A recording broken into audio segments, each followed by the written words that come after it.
A gentle journey through the history of America on one, before there was a name.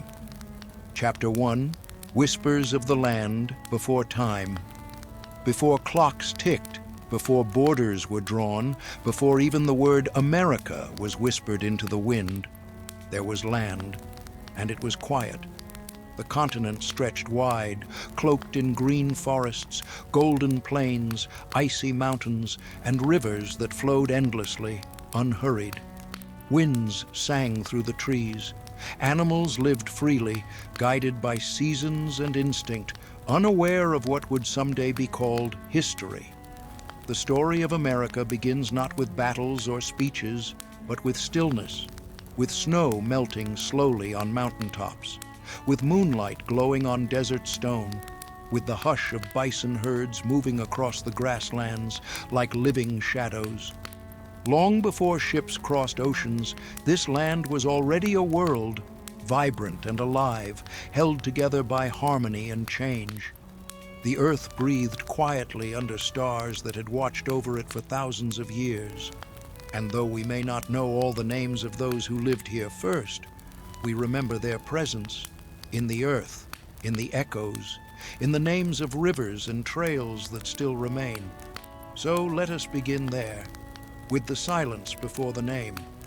Chapter 2, The First Peoples and the Sacred Rivers. They came not all at once, but gently, in waves, over frozen bridges of ice during ancient winters, by canoe across coastlines kissed by the tide. Step by step, they found a home in this vast new world.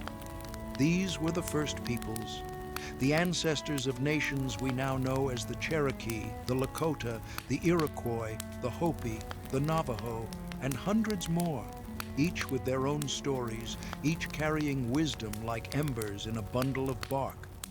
They did not call it America. They called it many things: land, mother, place of life, sky-touched. Their homes were not built to last forever, but their ways were rooted deep, in the rivers, the wind, the rhythm of migration. The Mississippi was not just a river, it was a spirit. The Rockies were not just stone, they were ancestors. Their calendars followed the stars, their stories followed the seasons, and their songs drifted across the plains like smoke from sacred fires. At night, they gathered in circles to share, to remember, to dream. And in their dreams, they saw animals speak, the earth breathe, and spirits walk beside them, not as myths, but as kin. In the sacred hush of those nights, the heartbeat of the continent was strong and slow, and it still echoes beneath our feet. Chapter 3, Forest Trails and Star Maps. Imagine a land with no roads, no cities, no metal towers reaching into the sky, only trees, endless trees. The forests of North America stretched unbroken, home to deer, foxes, bears, and the silent steps of people who moved like shadows. Their trails were not carved with machines, but by memory. Every bend in the path was known. Every tree had meaning. Every rustle of leaves could be a sign or a story. To travel was to listen, to the wind, to the water, to the movement of birds overhead. Some nations followed the buffalo, whose migration shaped their calendar. Others built great mounds from the earth, reaching toward the sky, places of ceremony and gathering, whose meaning we still do not fully understand. In the Southwest, the ancestral Puebloans carved homes into canyon walls, quiet stone villages where the sun touched every room. In the North, the Inuit crafted lives from ice and bone, masters of cold, sculptors of survival. All across the land, the people lived in rhythm, not trying to conquer nature, but to move with it, to speak to it, to honor it. They navigated with stars and stories, not maps. And those stories are still here, in petroglyphs, in old songs, in the wind.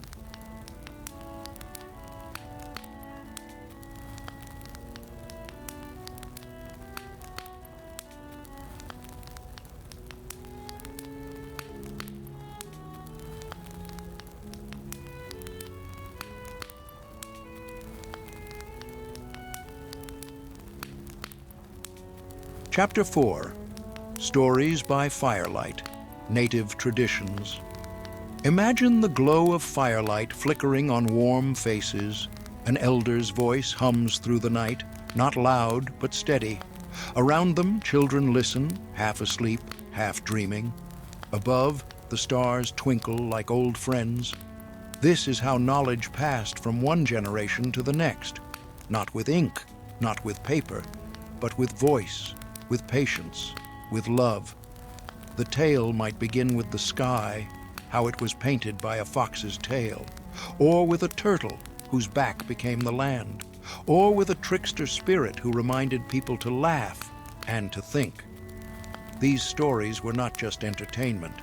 They were teachings wrapped in magic, lessons about respect, about balance, about being part of something much bigger. Every plant had a name, every bird had a meaning, every season had a song. This was not a forgotten world. It was a world that remembered everything, even the silence between words. And so, before the ink of colonists touched this soil, the land already held centuries of history, etched not in books, but in breath and bone. Chapter 5. Gentle winds bring the old world west. Then, one day, sails appeared on the horizon, white against the blue, strange and silent, like wings. The people who saw them did not know what was coming. Neither did the people who sailed them. The wind carried ships across the Atlantic, bringing seekers, wanderers, and dreamers, and with them, a world that moved at a different pace. The first encounters were cautious. Hands reached out. Words were traded. Gifts were exchanged.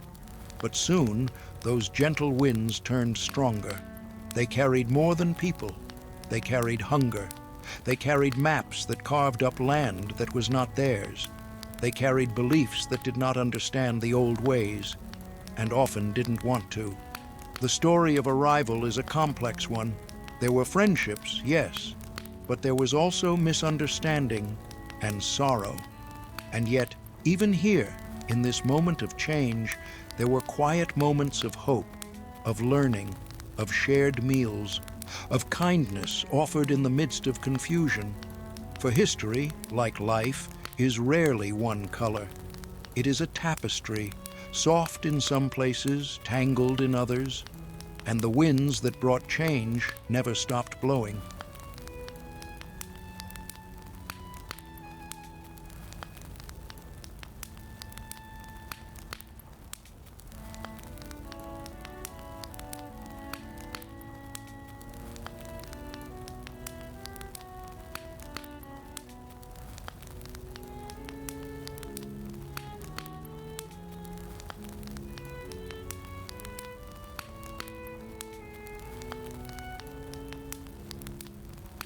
Part 2.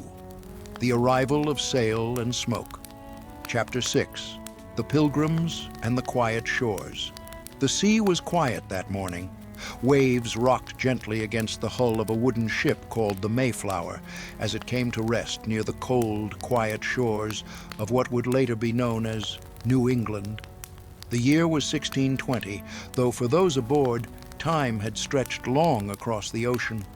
Their journey was not rushed, but slow, days passing with creaks of wood, calls of gulls, and whispered prayers in the dark. These were the pilgrims, seekers of peace, dreamers of a place where they could worship freely, raise families, and begin again. As they stepped onto the sandy land, they did not cheer. They knelt. In the wind, in the stillness, they gave thanks. The land before them was both beautiful and unknown, with towering trees, vast skies, and snow already whispering at the edge of the forest. It was not easy, but it was new, and like seeds buried beneath frozen soil, they would wait, they would endure, and one day they would grow. The Wampanoag people watched from a distance. They had seen ships before and remembered their consequences. But still, there were moments of contact, cautious words, shared food, quiet understandings, and that first winter was hard. Many did not survive. But spring arrived, as it always does, and with it came planting, building, and the first fragile threads of community. In time, a harvest would come, a meal would be shared, and though the history that followed would be heavy, for a moment, there was peace. Chapter 7. Early settlements and soft footsteps on new soil. Not long after the Pilgrims came others, some for faith, some for fortune, some because they had no other place to go. From England, France, the Netherlands, and Spain, settlers began to touch every coastline, building small wooden homes, carving out fur trade paths, and raising churches that rang soft bells in the New World's quiet morning. The settlements were simple at first. One-room houses, shared wells, smoke drifting from stone chimneys. In Jamestown, Virginia, settlers built near a river that sparkled like glass at dawn. Life was hard there too, but with tobacco came trade, and with trade came wealth and complexity. Further north, Puritan towns grew with neat fences and tall steeples. Further south, plantations emerged where labor became currency, and shadows grew longer with each passing season. And while the colonists worked to tame the land worked patiently, reminding them of storms, of harsh winters, of droughts and floods. But still, the people stayed. They wrote letters home. They dreamed of better harvests. They painted pictures of promise. In the quiet of evening, children lay beneath new skies, watching stars they did not know the names of, stars that had shone over this land long before they arrived. And though they could not see it yet, something larger was beginning to form, a patchwork of people, of languages, of hopes.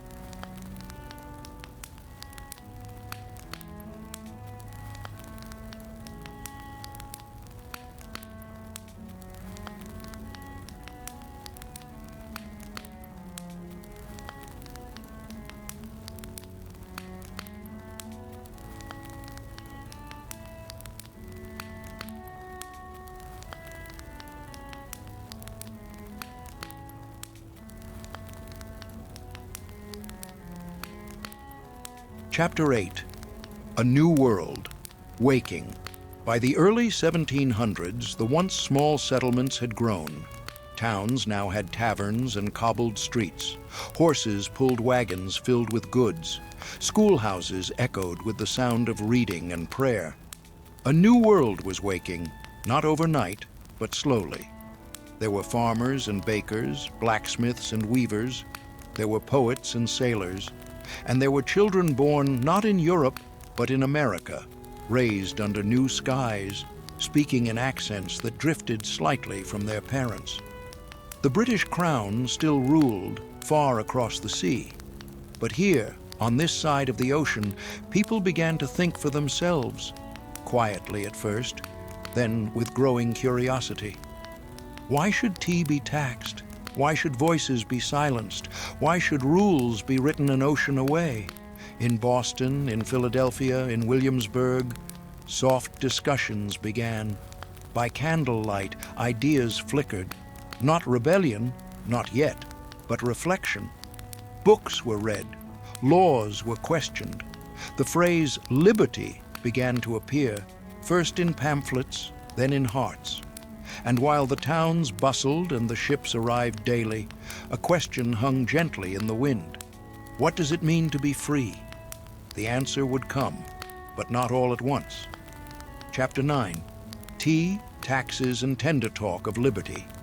It started with tea, not loud, not violent, but quiet at first, a grumble here, a letter there. England, deep in debt from war, had turned to its colonies for income. New taxes were issued, the Stamp Act, the Sugar Act, and finally, the Tea Act. To many, it felt unfair. To others, it felt inevitable. But to some, it felt like a spark. In Boston, on a still night in December of 1773, a group of men disguised as Mohawk warriors climbed aboard a ship and gently tossed crates of tea into the harbor. Not a single shot was fired, not a soul was harmed. But the ripples from that night spread far, like soft rings in a still pond. The British responded with harsh measures. The colonies responded with quiet meetings in taverns, churches, and homes. Out of this came congresses, not just of men, but of ideas, of voices that wondered, can a people govern themselves? They weren't shouting, they were writing. And soon, one of them, a soft-spoken Virginian named Thomas Jefferson, began to draft something, a declaration, not of war, but of intent. We hold these truths to be self-evident, simple words written with care, soft on the tongue, but strong in meaning. The world would never be the same. United States, Chapter 10, a revolution told in whispers, and then came war. But not the kind that blazed across open fields day after day. Much of it was quiet. Farmers becoming fighters, couriers moving by moonlight, families hiding in silence as boots passed by. The American Revolution wasn't just battles. It was letters passed between hands. It was meals shared by weary soldiers. It was hope held tightly, even in freezing winters like Valley Forge, where breath turned to mist and blankets were never warm enough. George Washington, tall and calm, led not just with tactics, but with patience. He listened more than he spoke. He wrote letters to every corner of the colonies, asking not for loyalty to him, but to the idea of a future. The war stretched for years. There were defeats, there were victories, and then, at last, in Yorktown, Virginia, silence fell over the battlefield. The British laid down arms, and for a moment, the world stood still. A new nation was born, not with a roar, but with a breath, and in that breath was possibility.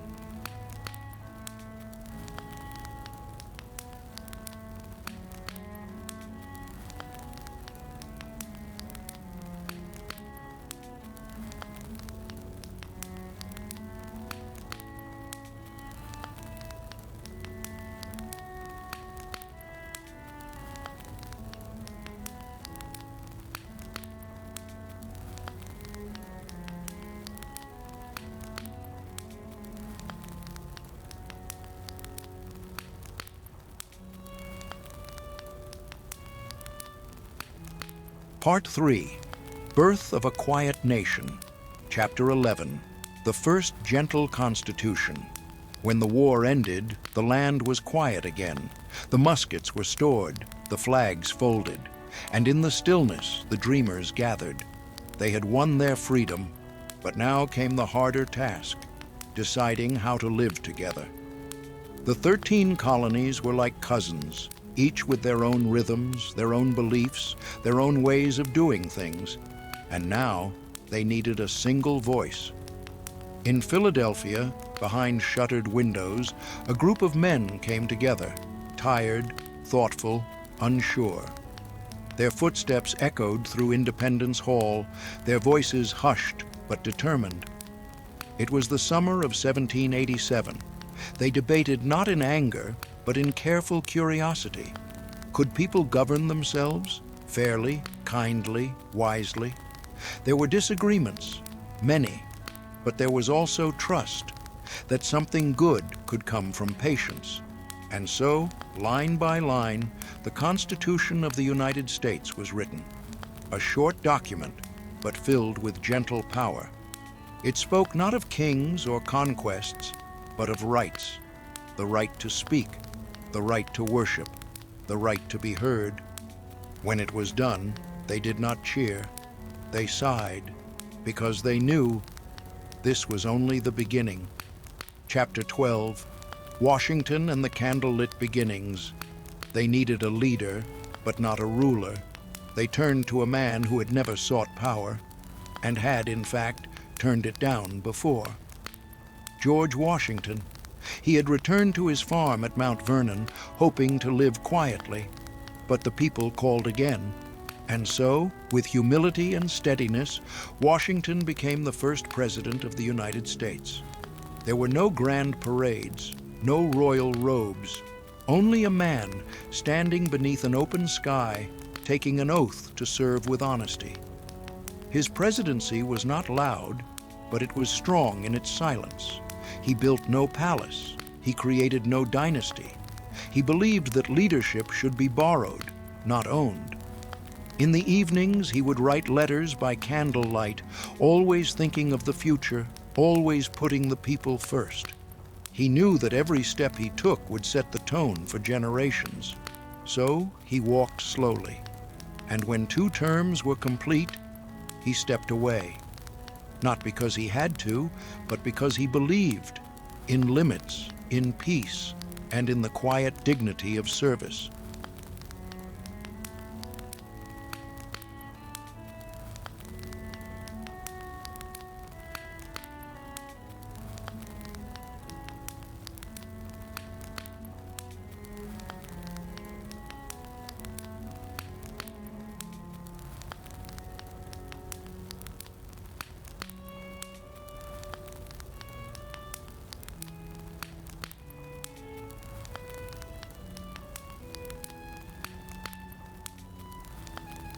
Chapter 13.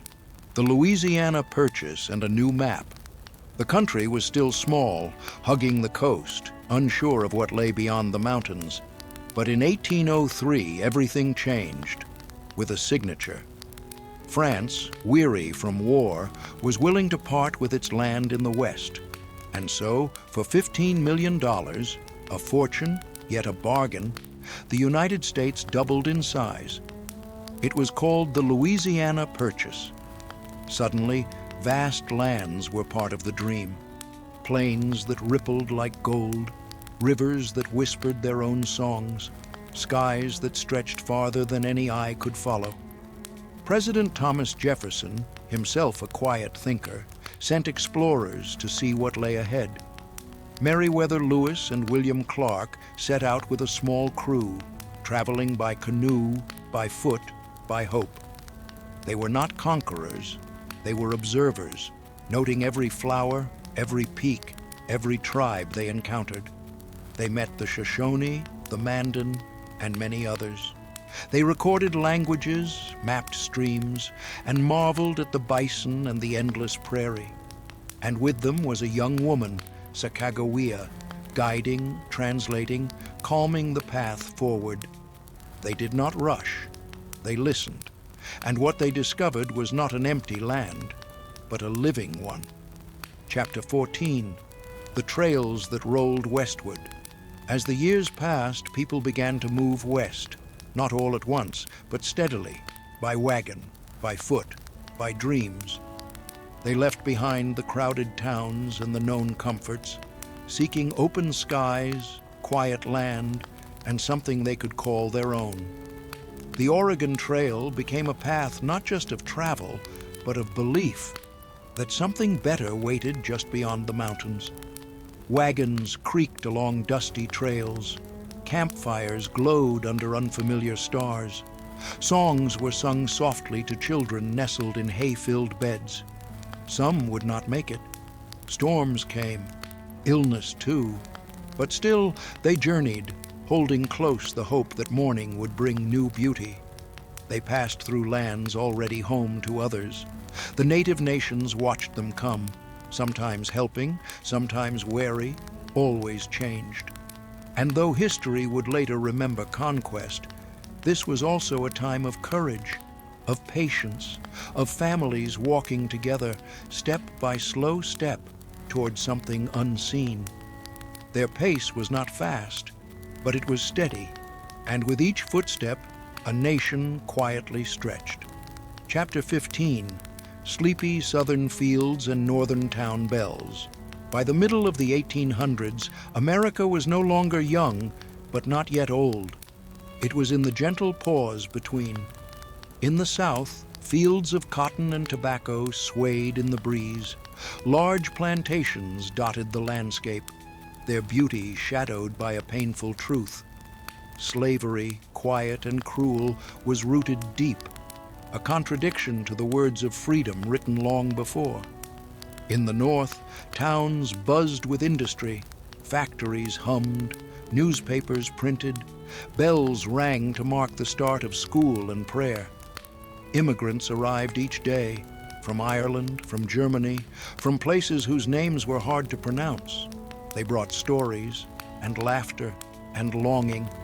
Children worked beside parents. Women stitched cloth by hand and candle. Men built railroads that crossed rivers and valleys. Churches stood tall in town squares. Markets filled with the scent of bread and flowers. Yet even in the busiest cities, there was still quiet. People wrote in diaries, sat on porches in the evenings, watched the smoke rise slowly from chimneys as the sun set. They did not know what lay ahead, not yet, but something was stirring, and it would ask the nation softly at first, "Can freedom belong to all?"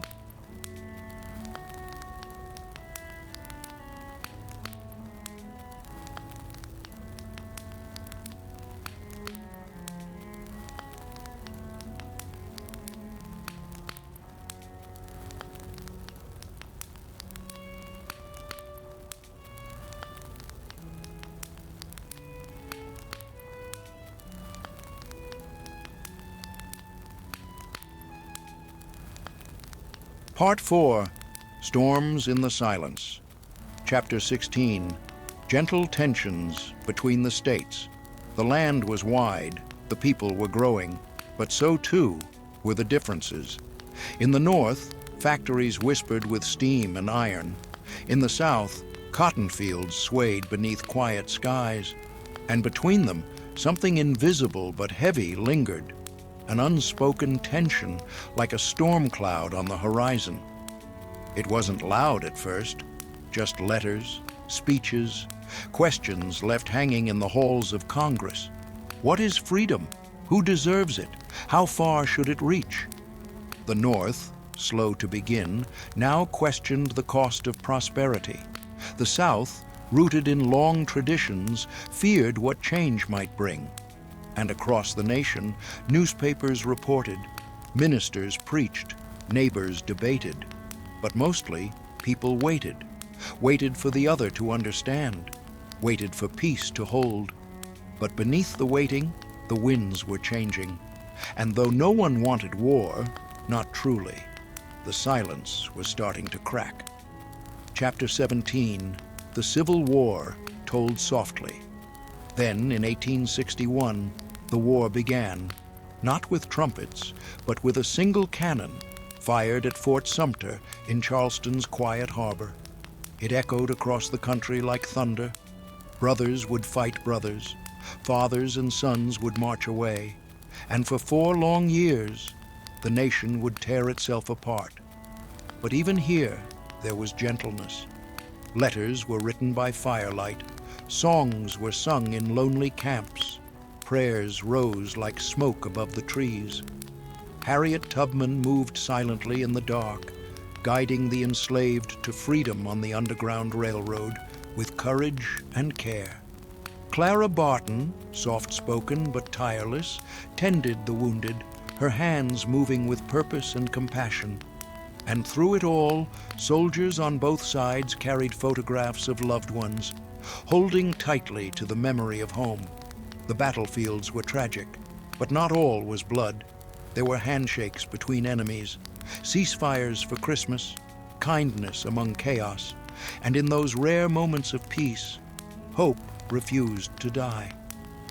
Chapter 18, Lincoln's Quiet Resolve. He was tall, he was awkward, he spoke not like a warrior, but like a storyteller. And yet, Abraham Lincoln would guide the nation through its darkest night. His office in the White House was simple, the weight he carried, immense. He visited the wounded, he mourned the fallen, he wrote by candlelight, letters, speeches, and reflections, always choosing words like a poet chooses flowers. He did not promise glory, he did not shout. He simply believed that the Union must endure and that freedom must mean more. In 1863, in a field called Gettysburg, he spoke just a few words. 2 minutes, no drama, no boast.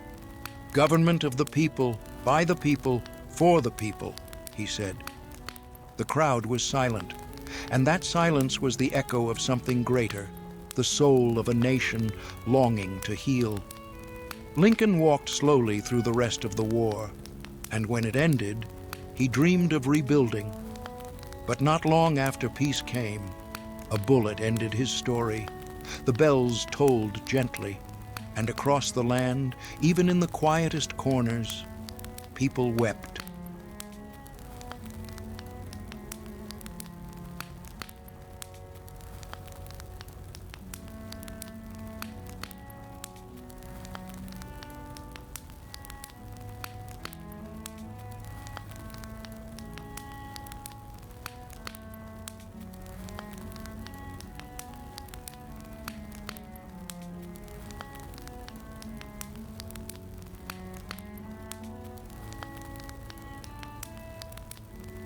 Chapter 19, Healing Wounds with Time.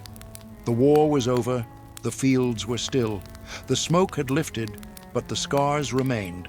Slavery was ended by law, but its shadow lingered, in hearts, in habits, in hurt. The South, bruised and broken, began to rebuild. Homes were repaired, railways reconnected, but some wounds could not be patched so easily. Freedmen, newly liberated, walked roads in search of family, of work, of a place to begin again. Some built schools, some built churches, and all built dreams, brick by slow brick. The North, too, faced change. Factories hummed louder, cities grew taller. Immigrants arrived in waves, tired, hopeful, ready to become American. Yet in small towns, life moved gently.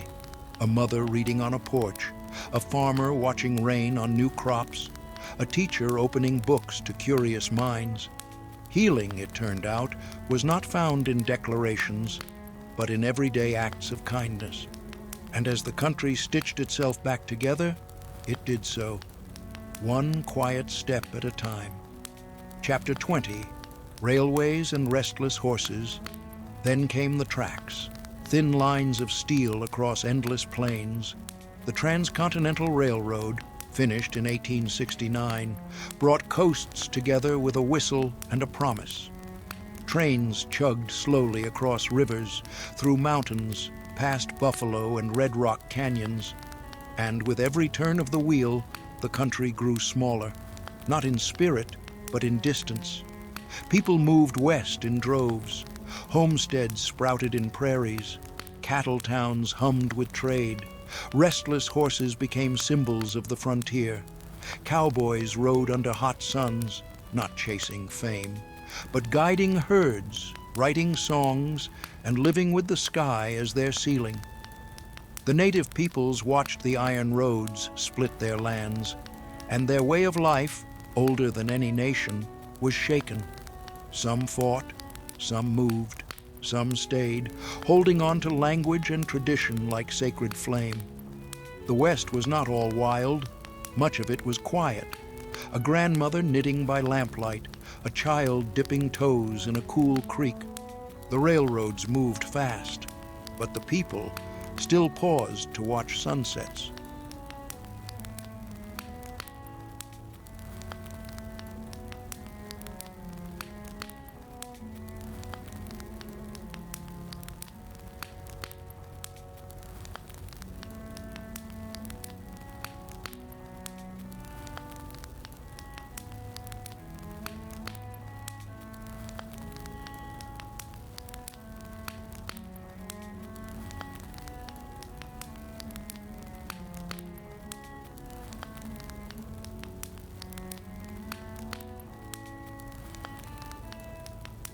Part 5, Through Trials and Triumphs. Chapter 21, Immigrants and Gentle Hope. In the late 1800s, the Statue of Liberty stood tall in the New York harbor, a gift from France, her torch lifted high, her gaze forever fixed on the sea. And across that sea, they came.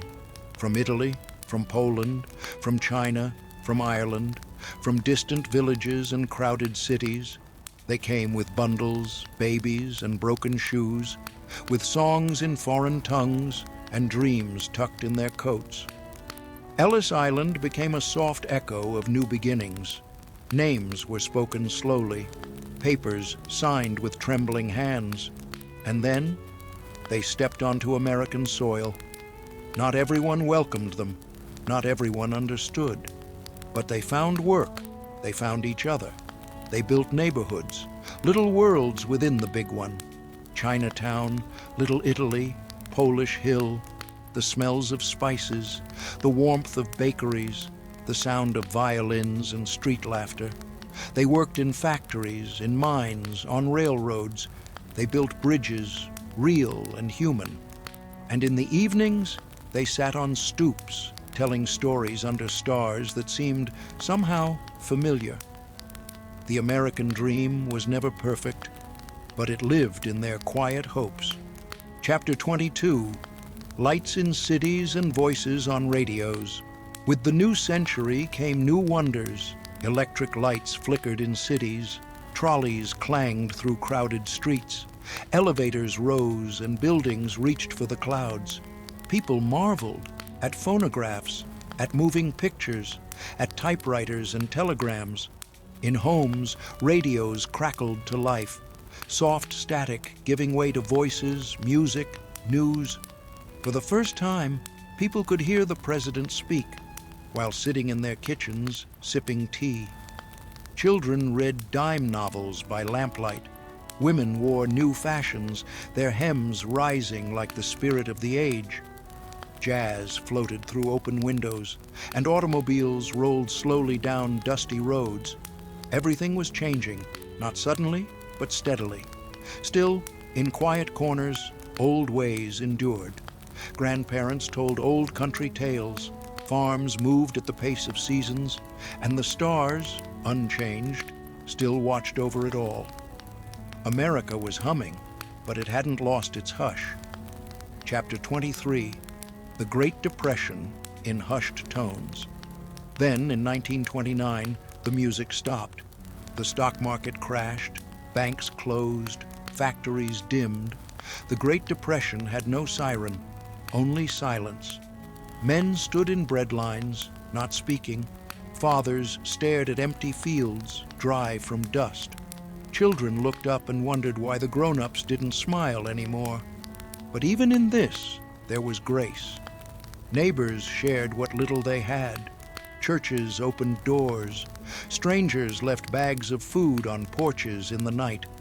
In the Dust Bowl, winds howled across the plains, but mothers still hummed lullabies over sleeping babies.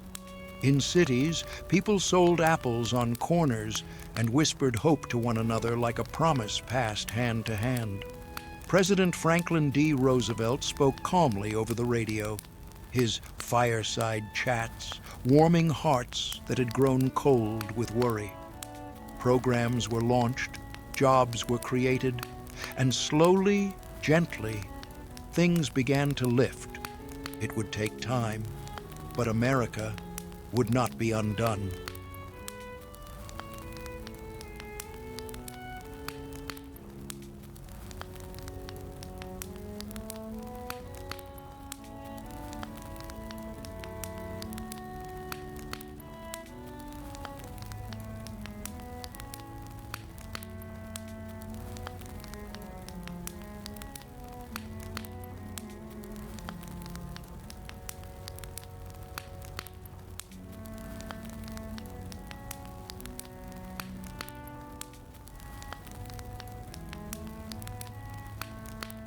Chapter 24, A World at War. Again, then came the echo from across the ocean. War, again. This time, even bigger. It began in Europe, then spread like smoke. Germany, Japan, Italy. And when the bombs fell on Pearl Harbor in 1941, America, too, stepped into the storm. Factories, once silent, roared to life. Planes were built, uniforms sewn, victory gardens were planted behind homes. Young men, many barely old enough to shave, went to war. Young women filled their places in shipyards and offices. Everyone gave something. But behind the headlines, there were letters written on soft paper, songs sung over scratchy records, photographs kissed goodnight, soldiers carried keepsakes, mothers lit candles, children prayed quietly, not fully knowing what they feared. On the battlefield, there was courage, but also kindness. Soldiers sharing chocolate, blankets, jokes in muddy trenches. And when the war ended, there were no fireworks at first, just relief and the sound of homecoming. Chapter 25, Peace returns to the home front. When peace arrived in 1945, the country exhaled. There were parades, but also quiet reunions, a child running to a father's arms, a kiss held longer than usual, a dinner eaten without fear. The soldiers returned, some whole, some changed, and from that quiet came a boom. Homes were built in neat rows, suburbs grew, television flickered into living rooms, Sunday drives, family barbecues, porch swings and record players. The baby boom had begun, not loud, but full of life. Yet beneath the calm, something new was rising.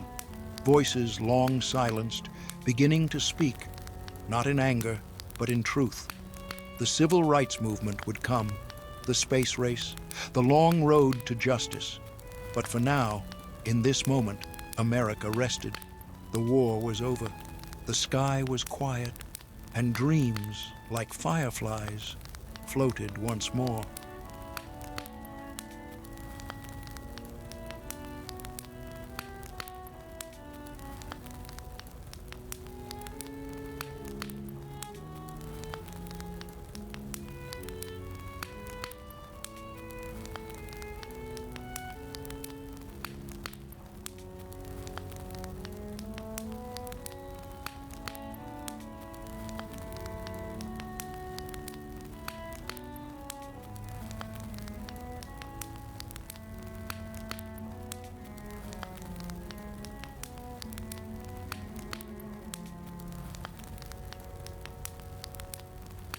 Chapter 24, A World at War. Again, then came the echo from across the ocean. War, again. This time, even bigger. It began in Europe, then spread like smoke. Germany, Japan, Italy. And when the bombs fell on Pearl Harbor in 1941, America, too, stepped into the storm. Factories, once silent, roared to life. Planes were built, uniforms sewn, victory gardens were planted behind homes. Young men, many barely old enough to shave, went to war. Young women filled their places in shipyards and offices. Everyone gave something. But behind the headlines, there were letters written on soft paper, songs sung over scratchy records, photographs kissed goodnight, soldiers carried keepsakes, mothers lit candles, children prayed quietly, not fully knowing what they feared. On the battlefield, there was courage, but also kindness. Soldiers sharing chocolate, blankets, jokes in muddy trenches. And when the war ended, there were no fireworks at first, just relief and the sound of homecoming. Chapter 25, Peace returns to the home front. When peace arrived in 1945, the country exhaled. There were parades, but also quiet reunions, a child running to a father's arms, a kiss held longer than usual, a dinner eaten without fear. The soldiers returned, some whole, some changed, and from that quiet came a boom. Homes were built in neat rows, suburbs grew, television flickered into living rooms, Sunday drives, family barbecues, porch swings and record players. The baby boom had begun, not loud, but full of life. Yet beneath the calm, something new was rising. Voices long silenced, beginning to speak, not in anger, but in truth. The civil rights movement would come, the space race, the long road to justice. But for now, In this moment, America rested. The war was over. The sky was quiet, and dreams, like fireflies, floated once more.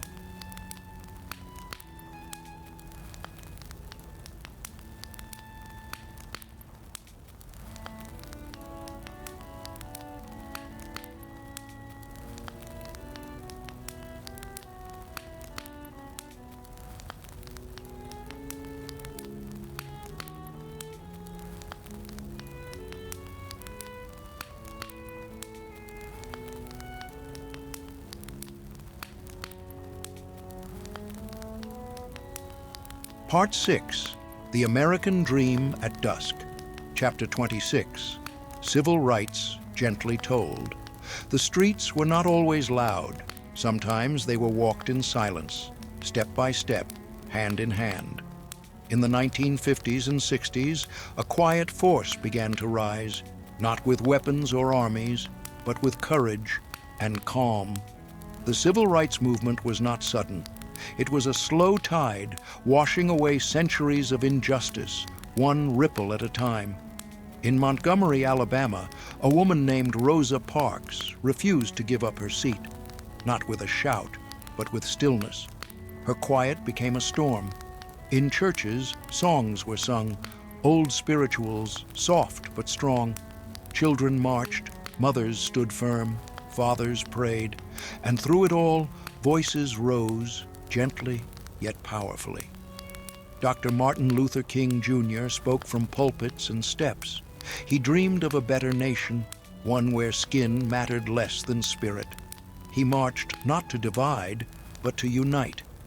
There were trials, there was heartbreak, but also great beauty. When laws began to change, it wasn't just words on paper. It was the sound of a new morning. The American soul was stretching, growing, and beginning to heal. Chapter 27, The Moon and the Murmur of Space. And then, in 1969, the quietest place of all, space, welcomed a whisper from Earth. A man stepped onto the moon. His name was Neil Armstrong, and with one gentle step, he carried the hopes of millions. "One small step for man," he said, his voice floating through static and stars. "One giant leap for mankind." The journey had begun years before. Rockets tested, astronauts trained, engineers dreaming in chalk and math. The space race was part science, part wonder. It reminded the world that even in conflict, we could reach for something greater. Families gathered around black and white televisions. Children sat cross-legged on carpets. Elders wiped tears. For a moment, humanity looked up, not in fear, but in awe. The moon, once silent and distant, now held a footprint. And though the journey back to Earth would continue, something had changed. We had touched the stars, and in doing so, we saw Earth not as nations, but as one home. Chapter 28, Suburbs and Sunday Mornings. As the rocket trails faded, life continued, not in bursts, but in gentle routines. The suburbs bloomed, rows of tidy houses, picket fences, vegetable gardens, and bicycles with bells. On Sunday mornings, church bells rang. The scent of pancakes drifted through open windows. Dogs barked softly from shaded porches. Children played with hula hoops. Parents read the newspaper with coffee in hand. Neighbors waved as they trimmed hedges. It was a time of recipes passed down, of scout meetings and school concerts, of backyard cookouts and folded laundry. Work was steady, life was structured, and many found comfort in the rhythm of it all. It wasn't perfect, no time ever is, but there was gentleness in these years, and for many, it felt like a lullaby of normal.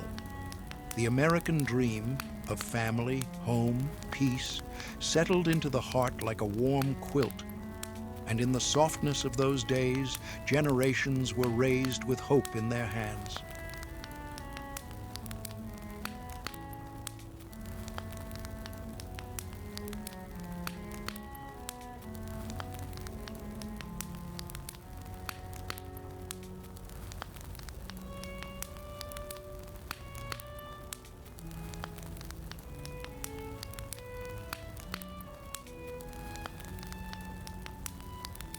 Chapter 29, Changing Voices, Changing Times.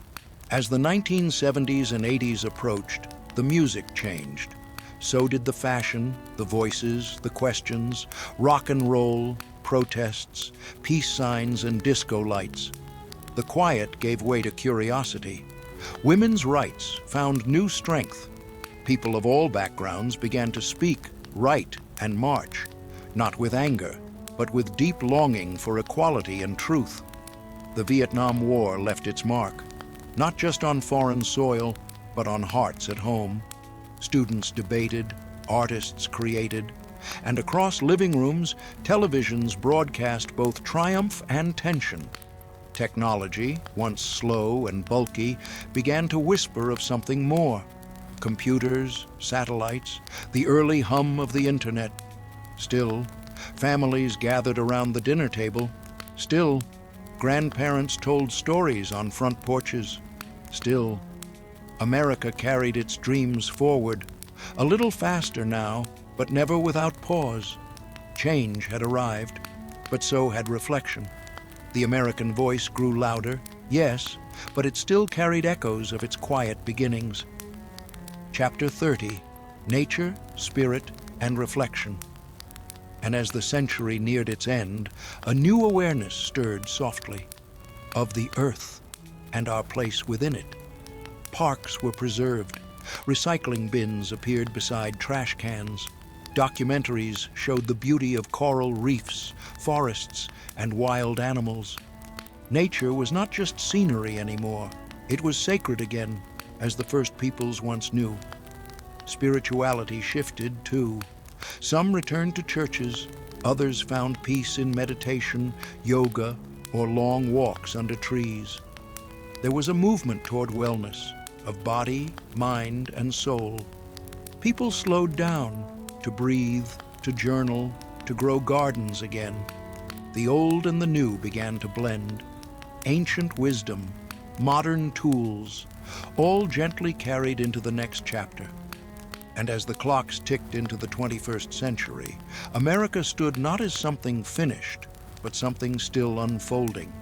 Not loudly, not perfectly, but gently, like a sunrise over the plains.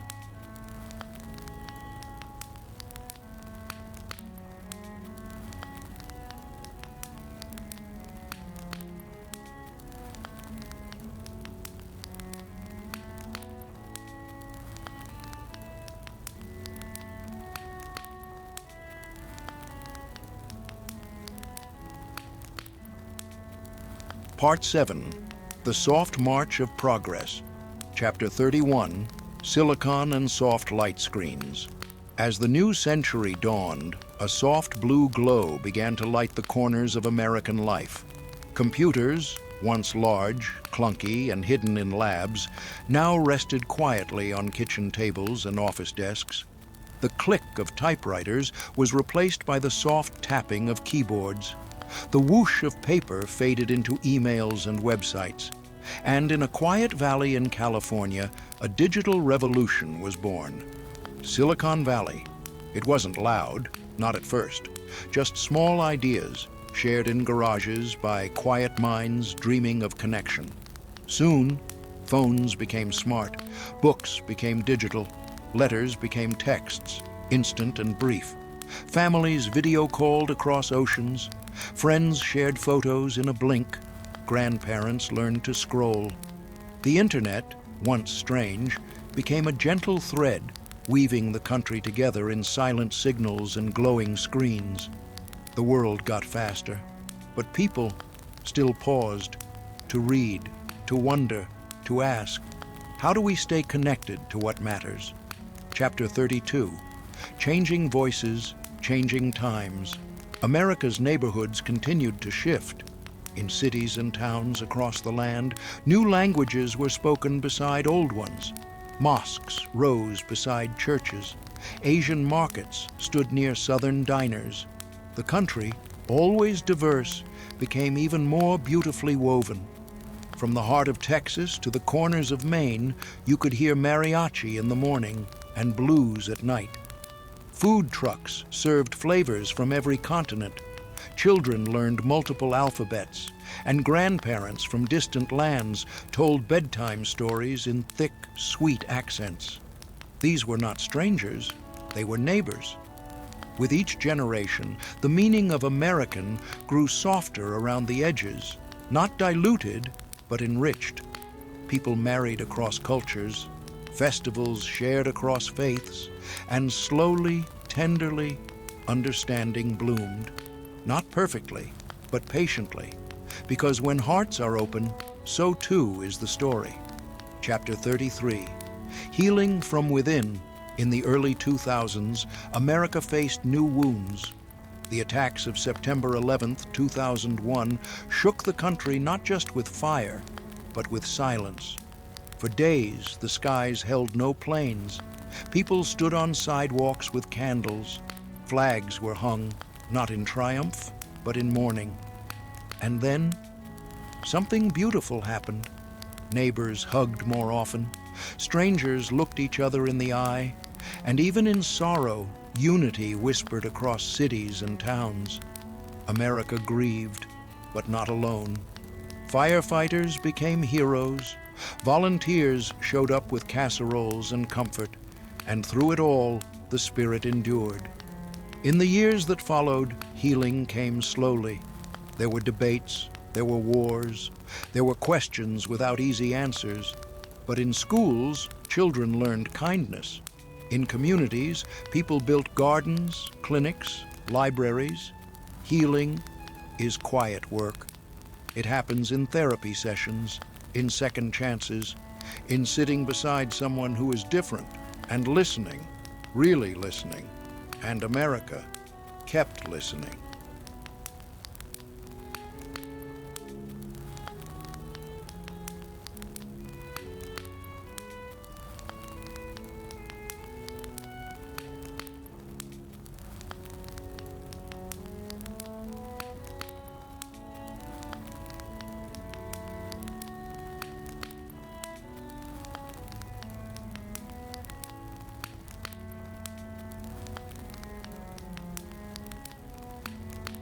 Chapter 34, Nature, Spirit, and Reflection.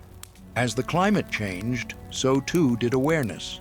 Storms grew stronger, seasons shifted, and softly, Americans responded. Plastic bags disappeared, solar panels shimmered on rooftops. Children learned to recycle as naturally as they once learned the alphabet. Hikes became healing rituals. Farmers' markets replaced factory food. People sat in gardens, feet bare, breathing deeply, as if remembering something ancient. Indigenous wisdom began to be honored again. The land once taken was now cared for, not by all, but by more. Nature was no longer background. It was sacred again. Spirit shifted too. Some found peace in yoga studios, others in nature walks or online prayer groups. It didn't matter where you went, as long as you went inward. In the midst of busyness, a stillness returned, a longing to slow down, to unplug, to notice the sunlight, the sound of birds, the presence of one another. Chapter 35, The Quiet Strength of Small Towns. Beneath the headlines and screens, America's small towns continued to breathe softly. A diner opening at dawn, the post office with its creaky door, the old barber shop still cash only. In places like Ashland, Iowa, or Lanesboro, Minnesota, or Bluefield, West Virginia, the days moved slower. There were church potlucks, local parades, high school football games with handmade signs. Elders sat on benches, sharing memories with those willing to listen. Some towns shrank, yes, but others held fast, not because of money, but because of meaning. People knew each other's names. They noticed when someone didn't show up. They dropped off soup in silence. These were not forgotten places. They were the heartbeat. And as America marched toward the future, these quiet towns reminded her, progress doesn't always mean speed. Sometimes it means staying rooted.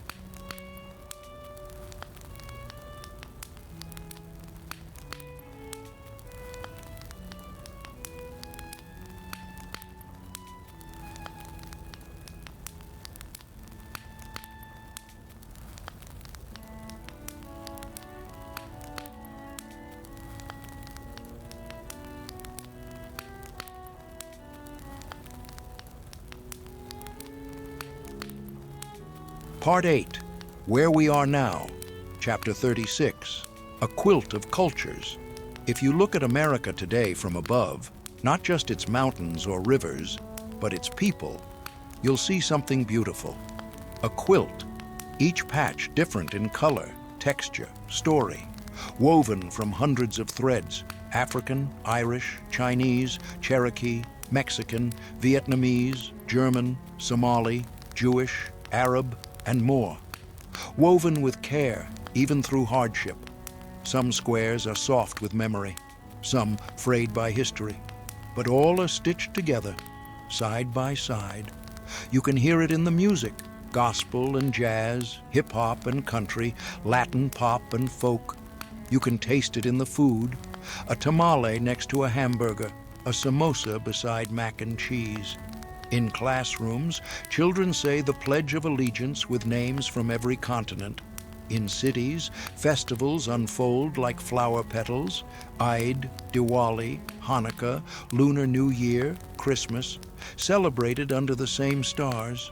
It's not always perfect, but the thread holds, and in the quiet spaces between, you can feel it. A unity not based on sameness, but on shared humanity. America, at its best, is not a melting pot. It's a patchwork, unique, connected, whole. Chapter 37, The Quiet Strength of Small Moments. For all the noise of modern life, notifications, headlines, debates, America's soul still lives in small, quiet moments. A father brushing his daughter's hair before school, a teenage boy mowing the neighbor's lawn for free, a retired couple planting trees at the local park. In the soft corners of daily life, the nation continues, not with fireworks, but with kindness. Teachers staying late to grade essays, nurses holding hands in hospital rooms, volunteers driving meals to shut in seniors. In homes, grandparents tell stories of picket lines, of radio days, of dances under gymnasium lights. And in listening, the next generation learns not just facts, but feelings. In bookstores and libraries, people still gather to read, to write, to remember. In town meetings, folks still raise their hands with questions that matter, not about empires, but about stop signs, school buses, gardens. These are the threads that never break: the simple, the ordinary, the unnoticed. They are the quiet power of a country that keeps going, even when no one is watching.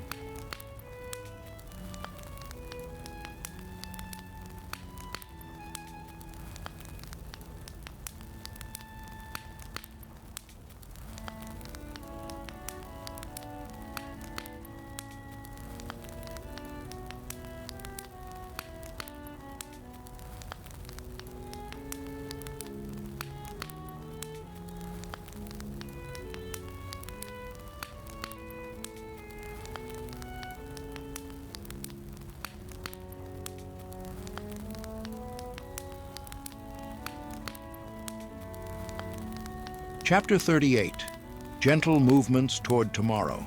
The world continues to change, faster than ever before. Artificial intelligence, electric cars, remote work, new languages, new ideas, new ways of being, and America adapts. Not always smoothly, not always easily, but always, eventually, with heart. Young people dream of greener cities. Elders remind us of lessons earned through time. Artists keep creating. Healers keep healing. Inventors keep wondering what's next.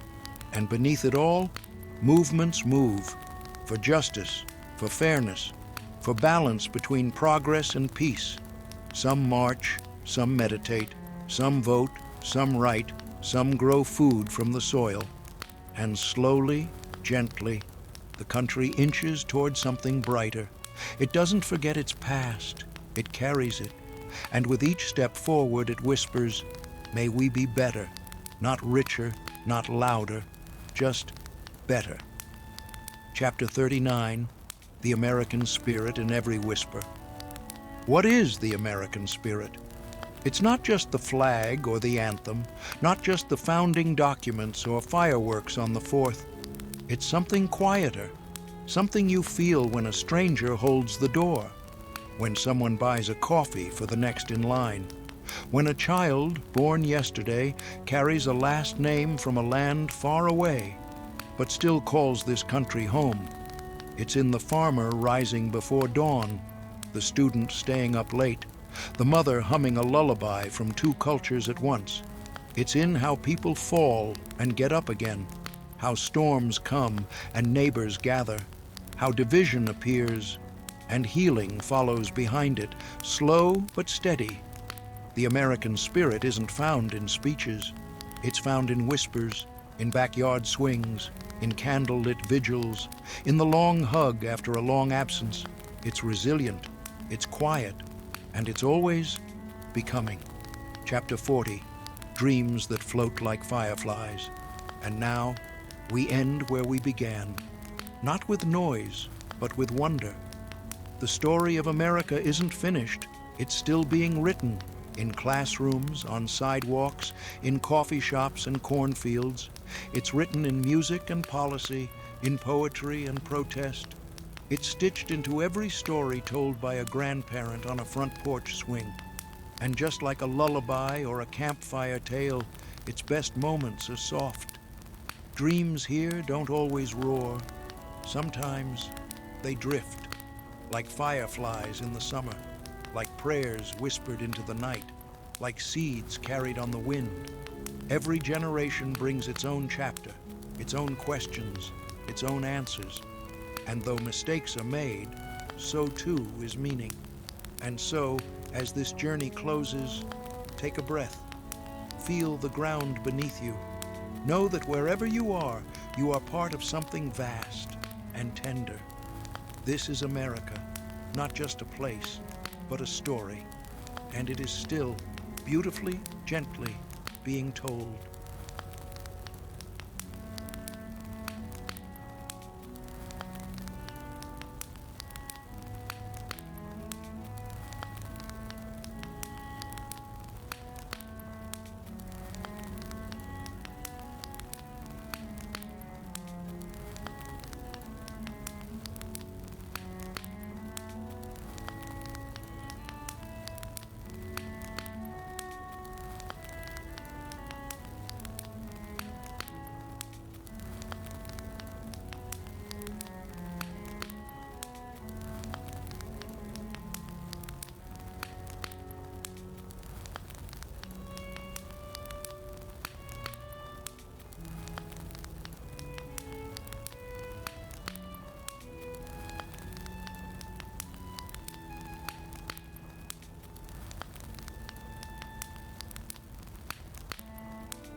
The quiet legends of Native America, sleep storytelling journey, whispers from the earth, the sky, and the spirit.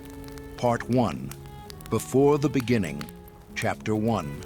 The first breath of the world, before the rivers flowed, before the mountains rose, before the stars had names. There was only quiet. It was not empty. It was waiting.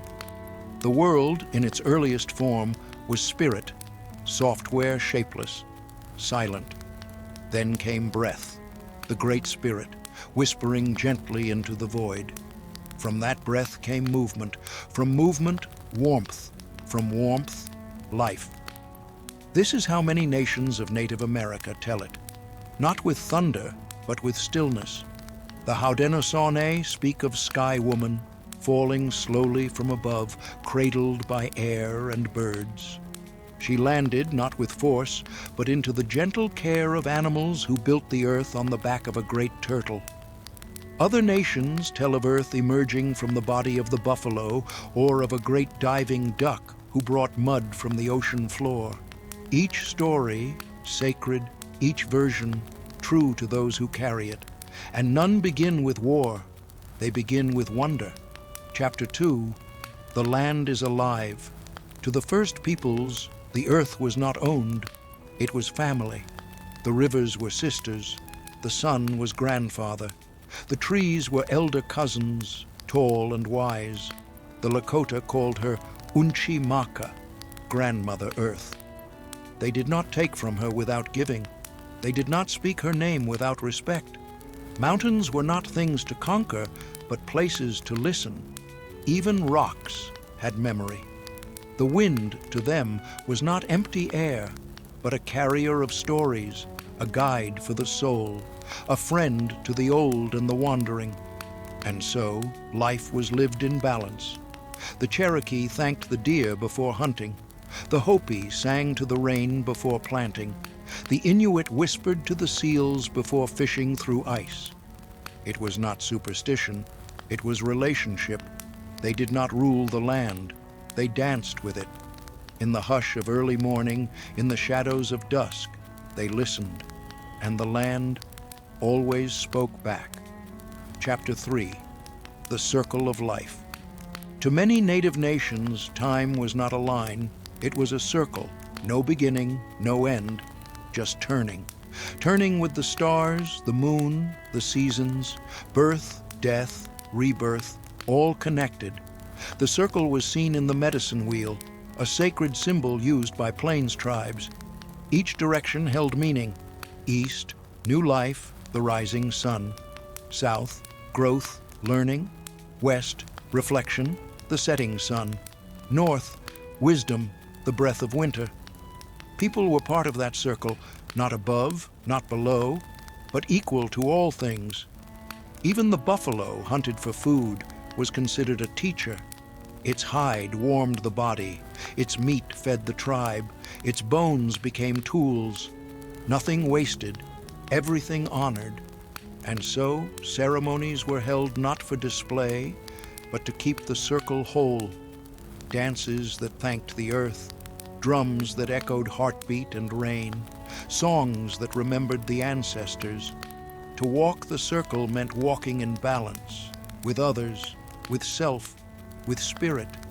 And when someone passed on, it was not goodbye, but until we meet again.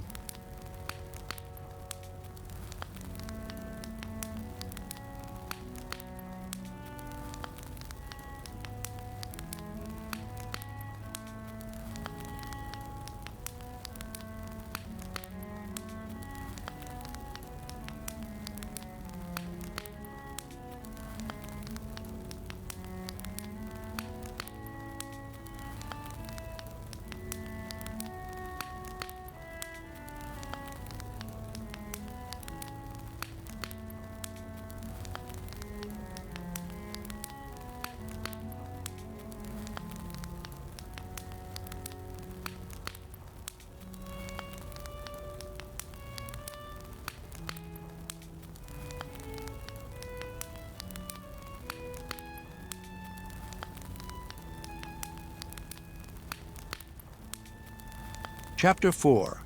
Stars, Animals, and the First Teachers. The night sky was not just a ceiling, it was a storybook. Each star, a memory. The Navajo called the Milky Way Yikais Daha, the path of the spirits. They believed that the holy people, sacred beings, had placed constellations as reminders. The Big Dipper was a bear, Orion, a warrior, the Pleiades, a circle of dancing sisters. Children would fall asleep under these stars, listening to soft voices tell how the coyote once stole the moon, or how the rabbit brought fire to humans by tricking the eagle. The animals were not just creatures, they were guides. The turtle taught patience, the fox, cleverness, the eagle, vision, the bear, strength. Totem animals walked beside each person, not as pets, but as spirit allies. When one felt lost, they did not pray to be rescued. They listened for the animal within. The stories, handed down around campfires, taught not what to believe, but how to be. Gentle, watchful, grateful, like the stars. Chapter 5. The Fire Circle. In every tribe, the fire held its own voice. It crackled, yes, but it also calmed. It welcomed stories. It warmed gatherings. It invited silence. In the evening, After meals were eaten and the sky turned deep blue, the people gathered around the central fire. Elders would clear their throats softly and begin to speak.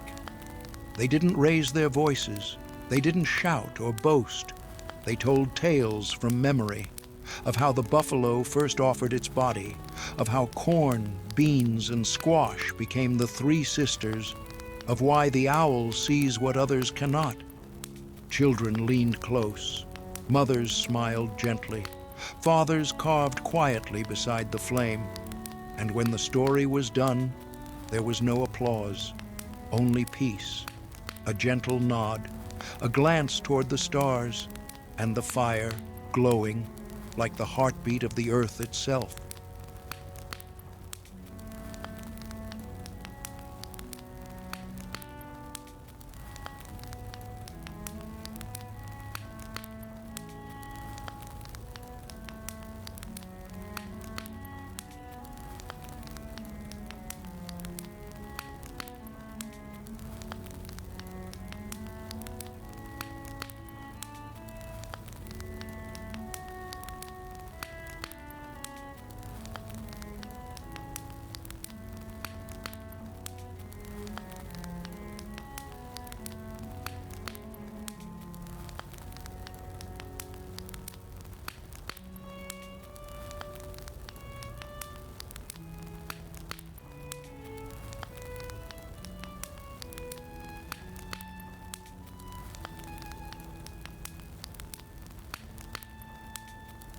The Quiet Legends of Native America, Part 2, Life Beneath the Sky, Chapter 6, Villages of Peace.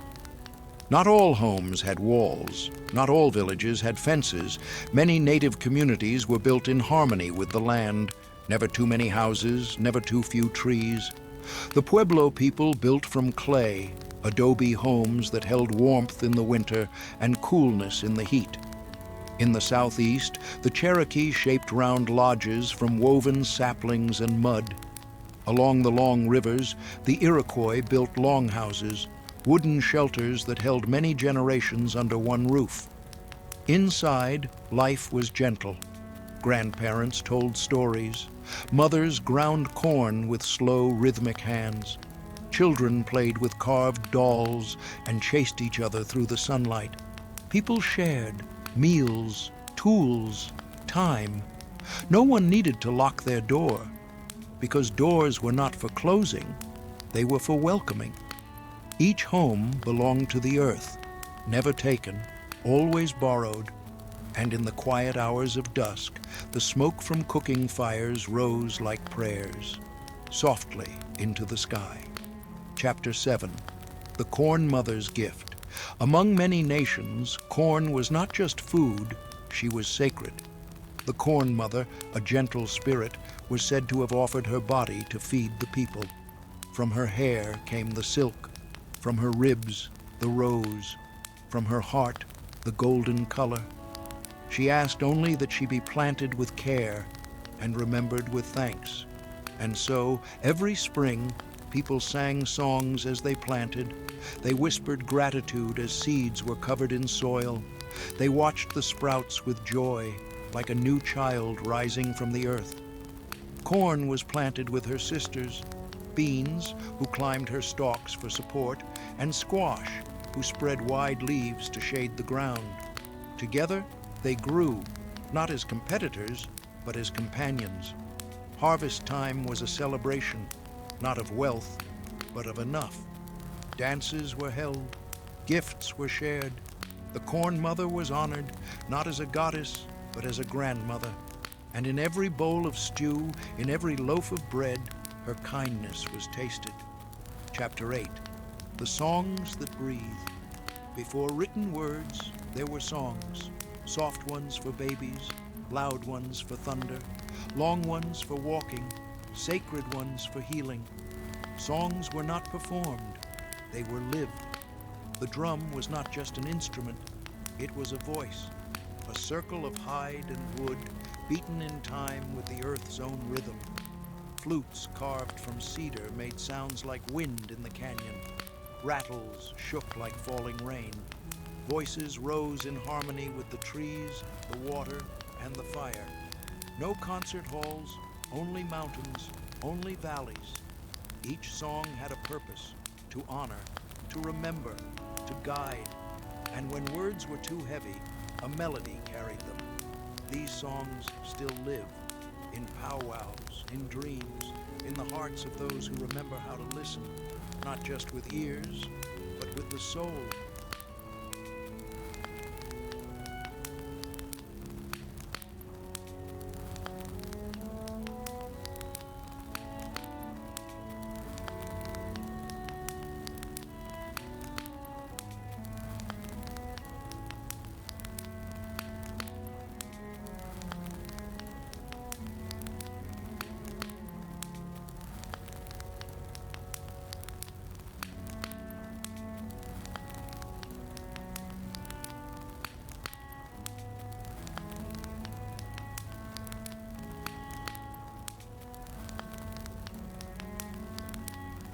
Chapter 9. The Sacred Horse. Before horses came, travel was slow and sacred, by foot, by canoe, by wind. But when horses arrived, first brought by Spanish explorers, many native nations saw not tools, but spirits. The Lakota called the horse Sunkawakan, the sacred dog. Others called them skywalkers or wind dancers. The horse brought freedom, speed, joy. Plains tribes learned to ride like the wind, not with force, but with rhythm. They rode bareback, bonded with the animal's breath. Horses were decorated, not for show, but for honor. Painted symbols, beaded bridles, feathers braided into their manes. They carried hunters, carried warriors, carried grandmothers to new campfires. But most of all, they carried dreams. And when a horse passed on, it was buried with thanks, like a brother.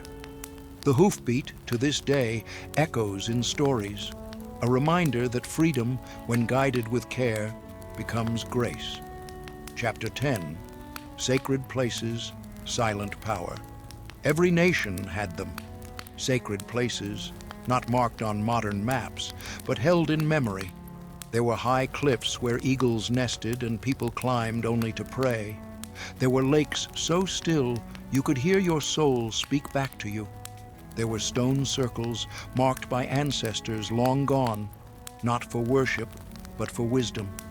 Some places were caves, deep and dark, where dreams walked freely. Others were trees. One special tree in the forest, known only to a few, visited in silence, hugged like an elder. People didn't build over these places. They sat beside them, sang beside them, wept beside them, because they knew power doesn't always shout. Sometimes it waits and listens and lives in the stillness.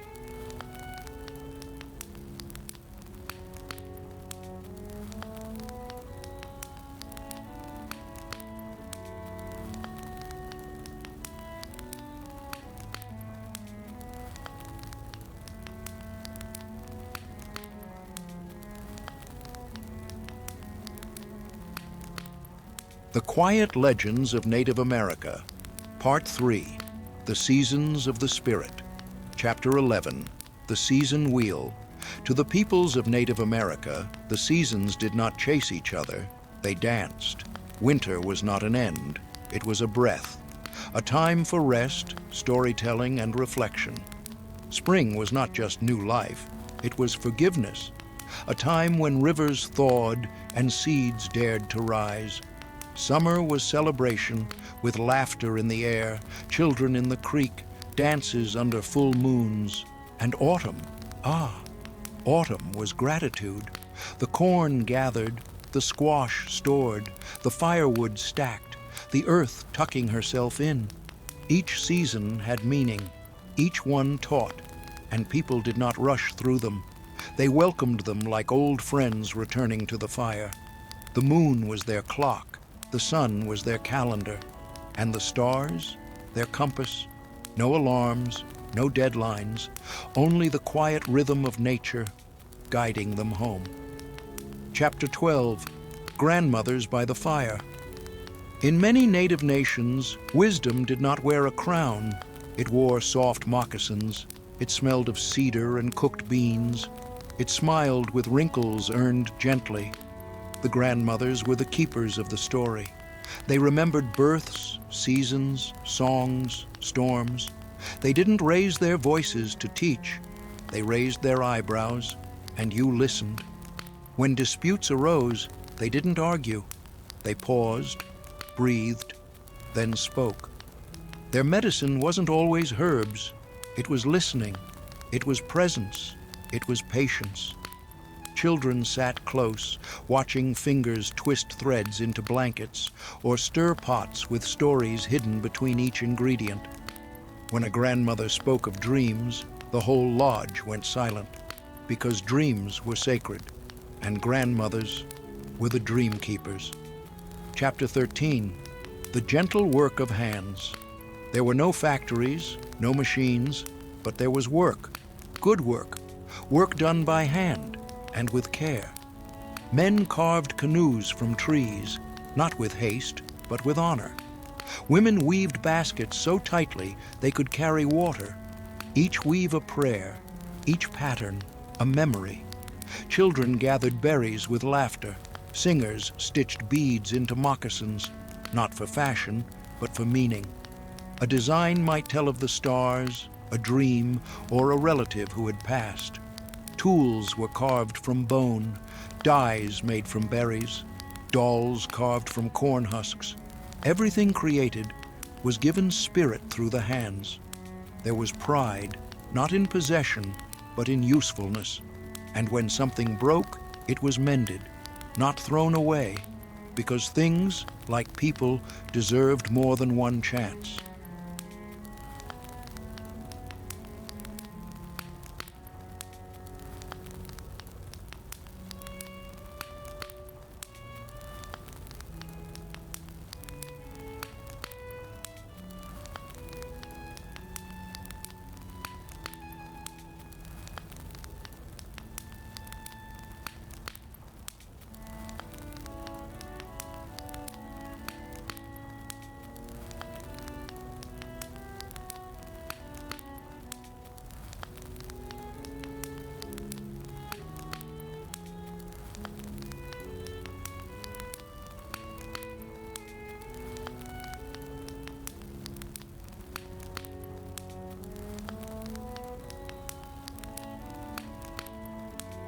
Chapter 14, The Medicine Way. Medicine was not just found in bottles or boxes. It was found in roots, in songs, in the kindness of hands. The medicine man or woman, often called healer or shaman, did not promise cures. They offered balance, sage for cleansing, sweetgrass for blessing, cedar for protection, tobacco for prayer. Illness was not just in the body. It could be in the mind or the spirit. So the healer would sit quietly, listen to your story, watch your eyes, feel your pulse, not with fingers, but with spirit. Sometimes they gave a poultice, sometimes a song, sometimes silence. Ceremonies were small. A feather might be waved, a drum softly beaten, a chant whispered under the breath. And the greatest medicine of all? Community, laughter, forgiveness, rest, because healing was not an event, it was a return to self, to balance, to peace. Chapter 15, Peace Without a Sword. Some tribes had warriors, brave and skilled, but even more honored were the peacekeepers. The Iroquois Confederacy, long before the U.S. Constitution, was guided by the great law of peace. Disputes were handled in council circles, Each speaker held a talking stick, and when they held it, no one else could interrupt. There was no shouting, only turns. People listened, not to argue, but to understand. And when a decision was made, it had to serve the next 7 generations, not just today. That was wisdom. Peace was not passive. It was active, patient, humble. It lived in treaties, in shared hunting grounds, in children raised with empathy. Leadership was not taken. It was earned through honesty, through service, through walking softly on the land. And even when war came, those who remembered the peace helped carry the nation through.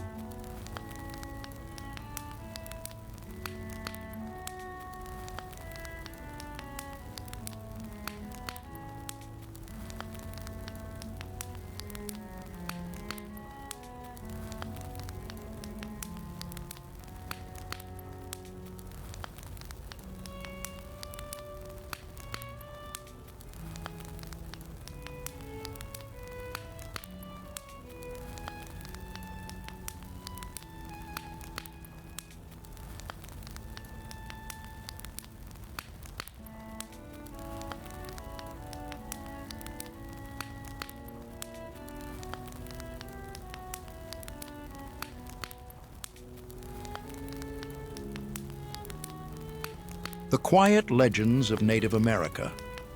Part 4, Spirit, Ceremony, and Story. Chapter 16, When the Spirit Walks In. Not every visitor had feet. Some arrived on the wind, others through dreams, some in the silence between heartbeats. To many native peoples, the spirit world was not above or below. It was beside us, a whisper in the trees, a flicker in the fire, a shadow across the water. Spirits came not to frighten, but to teach, to comfort, to remind. There were ancestors still watching, still walking beside their people. There were animal guides, dream figures, and sacred beings with names as old as thunder. The Hopi spoke of kachinas, spirits of nature and ancestors, who danced in ceremonies wearing carved masks, each one carrying wisdom in their gentle motions. The Lakota honored the Wakantanka, the great mystery. Not a single god, but a sacred unity of all things. To walk with spirit meant walking slowly, with reverence, with listening. It meant not needing proof, only presence, because when the spirit walks in, you feel it, like warmth, like memory, like love without words. Chapter 17, The Sacred Ceremony. Ceremonies were not performances, they were returns to truth, to balance, to gratitude. Each tribe had its own sacred ways, but the reasons were often the same: to give thanks, to heal, to mark change, to remember. The Sweat Lodge was one such ceremony. A small dome, low to the ground. Inside, heat rose from sacred stones. Songs were sung, prayers spoken in steam. It was not punishment, but purification. The sun dance, practiced by plains tribes, was a ceremony of sacrifice and strength. Dancers fasted, pierced their skin, and danced for days, not for pain, but to show devotion to life. Pueblo people held corn dances, feet moving in unison, drums guiding the rhythm of renewal. The ceremony was sacred not because it was rare, but because it was necessary. Even a child's first step, a girl's first moon, or a boy's first hunt, all marked with prayer and praise. And no ceremony ended without gratitude, to the spirits, to the earth, to each other.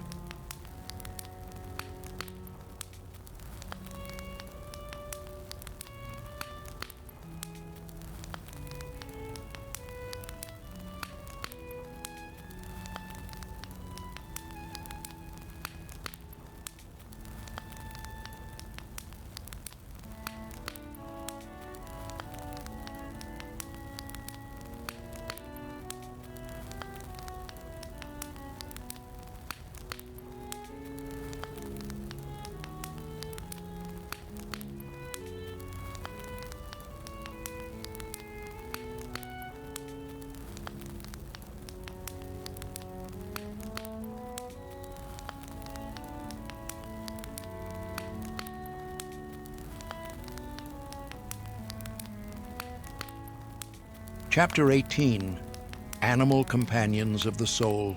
In every nation, in every story, animals were never just animals. They were guides, they were symbols, they were kin. The bear was strength, not brute force, but the courage to protect. The wolf was loyalty, the leader who walks behind, not ahead. The owl was wisdom, the one who sees what others avoid. The deer was gentleness, fast and alert, but never cruel. When a child was born, elders might dream of their spirit animal. It wasn't assigned, it was revealed. That animal walked with you, in dreams, in choices, in how you laughed, how you stood in sorrow. Totems were carved not to worship, but to remember, to remind the people, you are never alone. The animals are always near, in the rustle of leaves, in the tracks in snow, in the breath before sleep. Chapter 19, Storytelling by Firelight. Some stories were long, some were short, some were funny, some were sacred, but none were told in haste. Storytelling was not entertainment. It was a passing of the sacred thread, from elder to child, from now to forever. The trickster tales of Coyote made children laugh, but also taught them not to be too clever. The turtle carried the earth on her back and reminded everyone that slow is often strong. The Spider Woman wove the world from thread and reminded dreamers to spin beauty from pain. Stories were told by firelight, by starlight, by quiet voices that knew how to pause, to let silence carry weight. A good storyteller didn't need volume, only presence. Eyes sparkled, hands gestured, breaths held between important moments. And when the story ended, children went to sleep not with fear, but with wonder, because story was the first medicine and the oldest friend. Chapter 20, Memory Without Writing. There were no books, no libraries with shelves, no pens scratching on pages, but memory was strong. It lived in beads, in quill work, in dances. A wampum belt, strings of shell beads, could carry an entire treaty. A chant could hold the name of every ancestor for 7 generations. A carving in a rock could speak to the stars. History was not written, it was embodied in how you treated your neighbor, in how you stepped onto sacred land, in how you passed the drum. People were trained from childhood, not just to remember, but to carry. Because when someone passed away, their memory did not disappear. It was folded gently into the tribe and spoken again and again. And in that way, the past was never lost. It simply walked beside the living in whispers.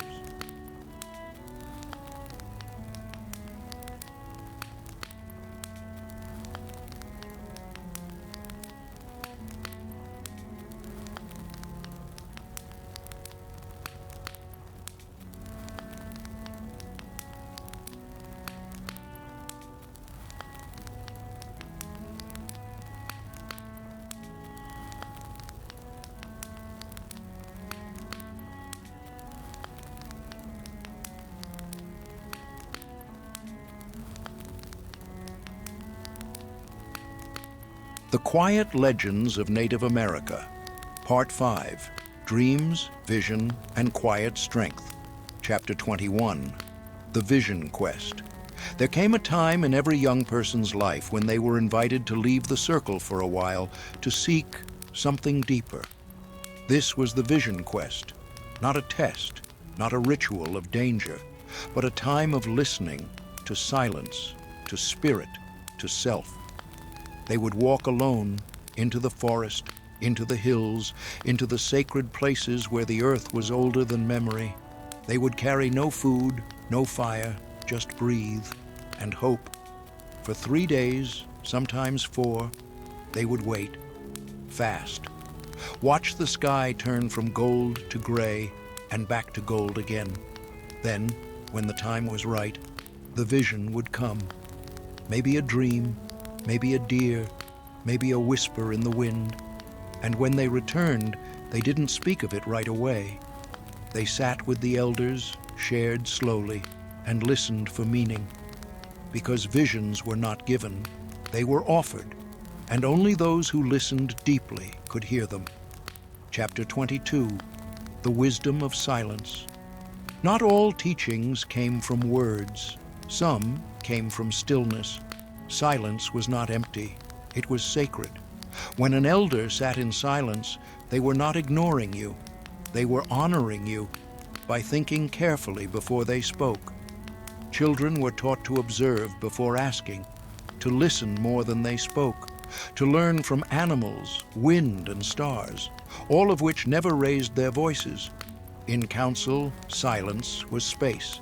Space for feeling, space for thought, space for spirit. Even laughter had silence. It bubbled gently, then faded into shared warmth. The Lakota have a phrase, "Be still, and the earth will speak to you." And so, they were still. Still enough to feel the shadow of a hawk, still enough to hear snow falling, still enough to understand that sometimes the quietest moment teaches the most.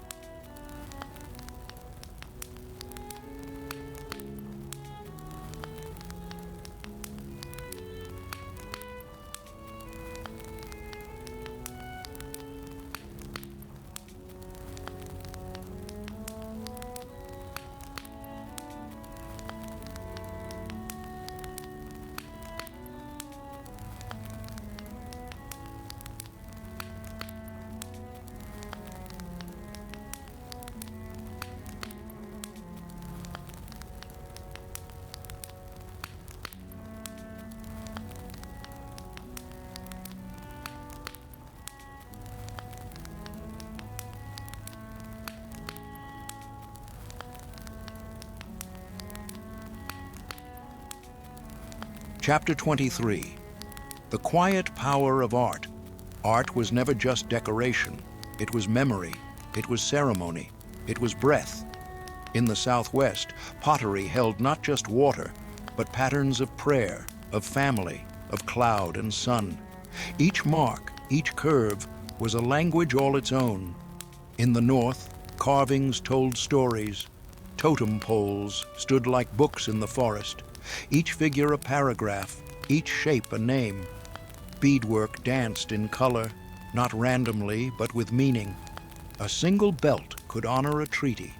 A single feather could represent a lifetime of courage. Even sand became sacred in the hands of Navajo artists who painted with colored grains, only to brush them away at the end. Because art was not about holding on. It was about honoring the now. And in that letting go was peace. Chapter 24, The Meaning of Dreams. Dreams were not just stories of the night.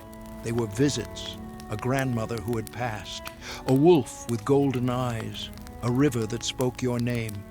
People did not wake and forget. They woke and remembered. Dream catchers, woven from sinew and wood, were hung above cradles and beds. Not to stop dreams, but to filter them. Good dreams slid down the feathers. Bad ones were caught in the web and burned away by morning light. Elders interpreted dreams, but gently. They asked questions, not for answers, but to help the dreamer listen. A vision in a dream could change the path of a life. It could lead a boy to become a healer, a girl to become a singer, a tribe to change its course, because to dream was to remember that there is more to life than what we see, and more to us than we yet know. Chapter 25, The Legacy of Peaceful Resistance. Even in times of pain, many native peoples chose peace. When settlers came, not all met with war. Many met with welcome. They offered corn, taught how to hunt, showed how to survive the winter. Even when treaties were broken, many responded not with violence, but with wisdom. They moved, they prayed, they resisted, in silence, in ceremony, in song. In the 20th century, peaceful protest continued. The American Indian movement walked roads, stood at monuments, held ceremonies at the edges of broken promises. At Standing Rock, people stood, not with weapons, but with water, with sage, with silence. The resistance was not always seen, but it was always there, in every sunrise dance, in every reclaimed language, in every grandmother still teaching her grandchildren how to listen to the earth. Because resistance is remembering, and remembering is healing.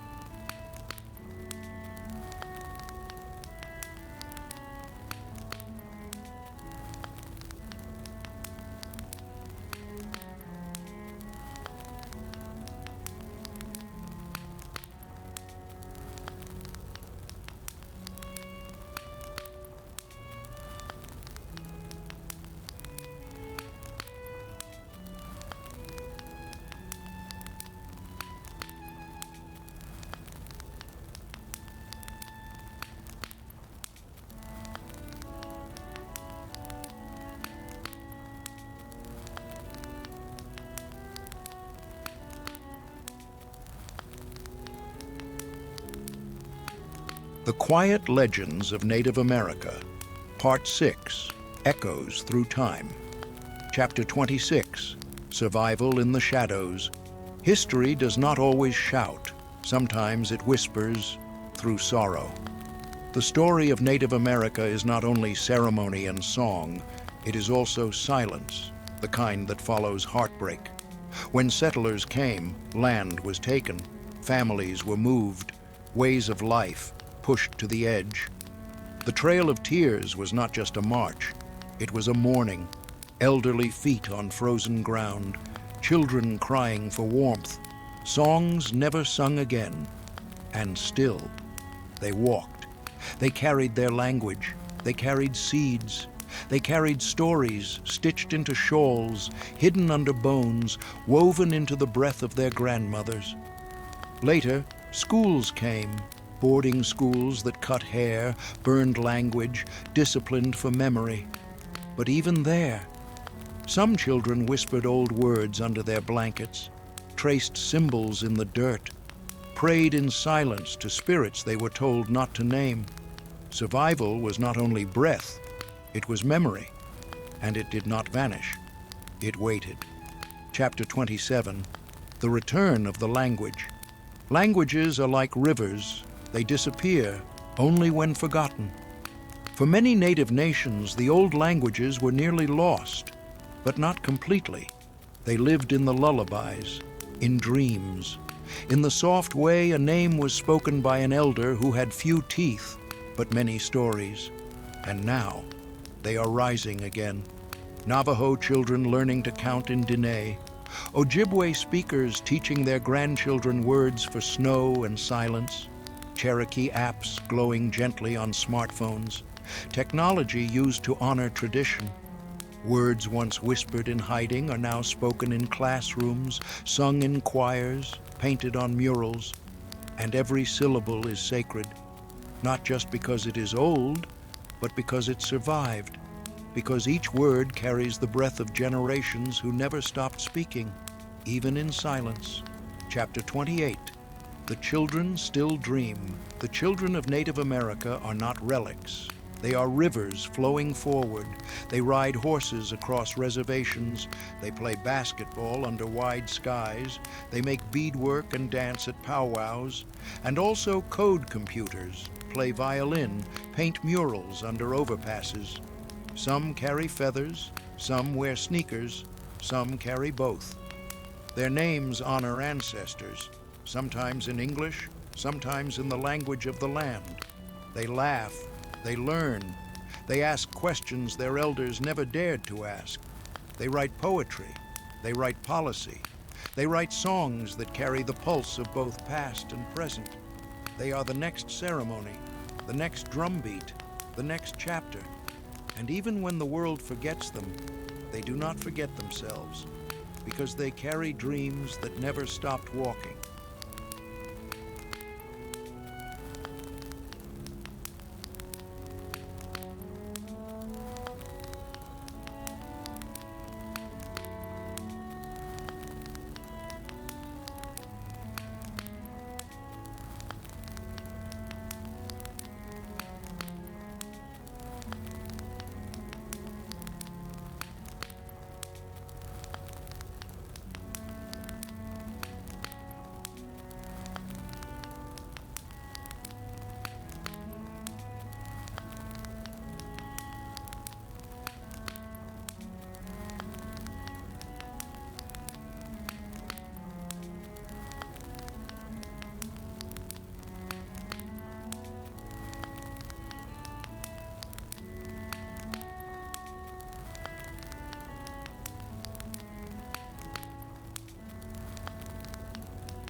Chapter 29.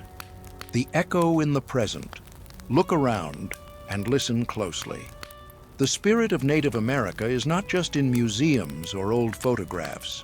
It is in podcasts where young Lakota voices talk about climate. It is in TikToks where teenagers dance in regalia and teach the world that indigeneity is not a costume. It is identity. It is in the artwork sold at markets, jewelry made by hand, beaded earrings that tell a story with every color. It is in the land-back movements, the water protectors, the mothers raising children who know how to say thank you to the earth before they eat. It is in the quiet moments when a family lights sage before dinner, when a teacher opens a book and finally sees a native character who isn't just brave, but also kind. The past echoes not behind us, but around us, because some things, like memory, never stop singing. Chapter 30. The Story That Never Ends. This is not the end. The quiet legends of Native America are not bound by covers, not closed by dates. They live in stone, in rivers, in faces. They live in each feather tied with care, in each moccasin stitched with memory, in each child who walks a path between past and possibility. The earth remembers, the drum remembers, the people remember. And so, every time you hear a story, told in the hush of twilight, around a flickering fire, by a voice that speaks as much with silence as with words, know that you are part of the story now. You, the listener, the dreamer, the one who paused to honor something older than time. And as the fire dims, as your eyes grow heavy, as the stars wheel slowly above, let the story carry you, soft as a breeze through pine, gentle as the touch of cedar smoke. Because the story never ends. It only becomes quieter. And that is how it speaks.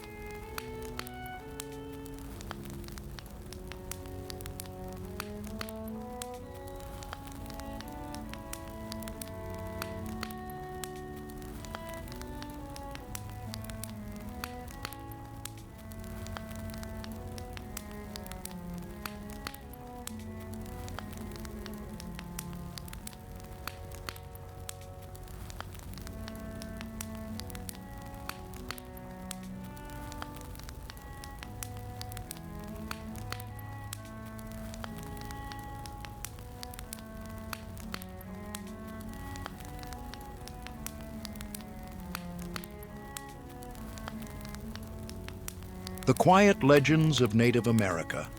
Part 7. Reawakening the Spirit. Chapter 31. The circle comes back around everything that begins, returns. The old ones knew this. They taught it in dances, in the turn of the moon, in the way the seasons gently replaced each other, never hurrying, always flowing. For a time, the circle had broken. The drum had quieted. The stories had been taken. The language faded like mist in morning light. But now, the circle returns, slowly, gently, faithfully. Ceremonies once whispered are being sung again. Feasts once forbidden are now shared in daylight. Names once hidden are spoken with pride. The powwow grounds are alive, drums pulsing like heartbeats, feet dancing with memory. The circle is not just restored, it is renewed, stronger, wiser, holding both pain and peace, and everyone is welcome to walk it again. Chapter 32. Elders in the Classroom. Once, the elders taught under trees, beside rivers, around fires. Now, they teach in schools, in circles of desks, in classrooms with linoleum floors and humming lights. They hold no pointer, they raise no chalk, they speak. Softly.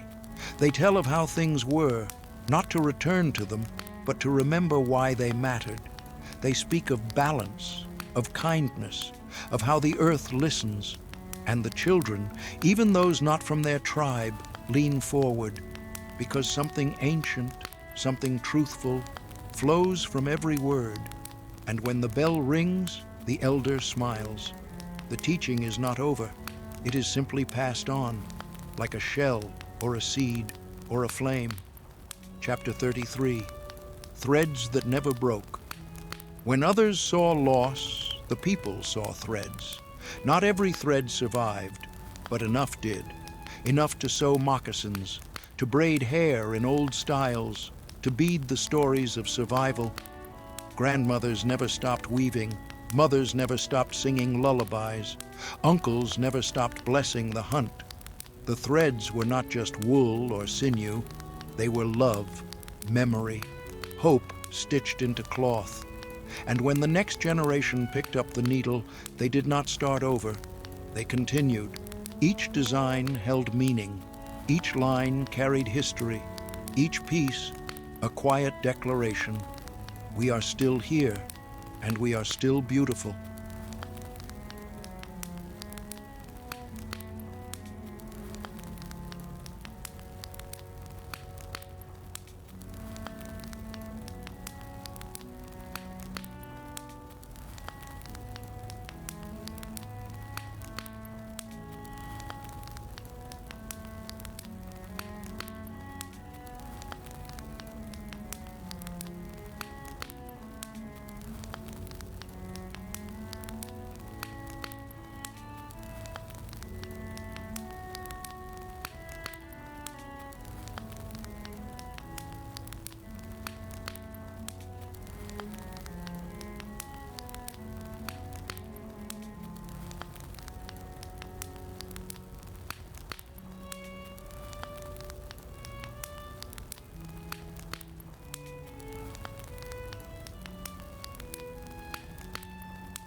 Chapter 34, Ceremony Begins Again. In the early morning light on the edge of the reservation, a single drum sounds, then another, and slowly, like dawn unfurling, the people gather. Not for protest, not for performance, for ceremony. The sage is lit. Smoke spirals upward like breath returning. The dancers step into the circle, wearing regalia passed down, feathers brushed smooth, bells that ring with every move. The elders watch. The children dance too, awkward, joyful, unashamed. This is not the past returning. This is the present becoming sacred again. The beat is steady, the song is old, the spirit is alive, and ceremony begins again. Chapter 35, The Breath Between Generations. Time, for native people, was never measured in clocks. It was measured in memory. A grandmother holds her grandchild's hand, and in that touch, centuries pass between them. No words needed.